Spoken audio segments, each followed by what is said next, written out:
আমরা সিলেটরে লন্ডন পাওয়া হয়।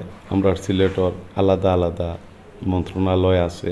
আমরা সিলেটর সব কিছু সেটেল যার যার স্থানও আছে, যার কারণে আমরা এই দেশটা বাংলাদেশের সকলে লন্ডন হয়।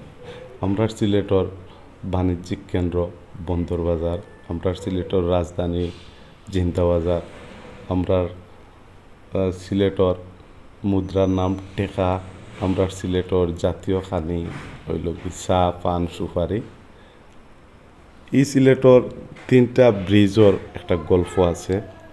কোনো এক সন্ধ্যাত বইয়া তিনটা ব্রিজে তিনো বাইয়ে বইয়া কথোপকথন শুরু করছেন। নতুন ব্রিজ বলে, আমি উজ্জ্বল সুন্দর আর আধুনিকতায় ভরপুর। আর আমরা ঐতিহ্যবাহী পুরান ব্রিজ আমরা হই আলিয়াঞ্জুদর পাশ দিয়ে গেছে, গড়ের পাশ দিয়ে যে ব্রিজটা বইছে এই ঐতিহ্যবাহী ব্রিজ কিং ব্রিজ। কিং ব্রিজে হাসি হাসি কইন, তুমি প্রযুক্তির প্রতিনিধি হইতে পারো, আমরা আবেগর প্রতিনিধি, কিন্তু যাত্রা তো একটাই, মানুষকে কাছে আনা। নতুন ব্রিজ মাথা নিচু করে বলে, আমি শিখব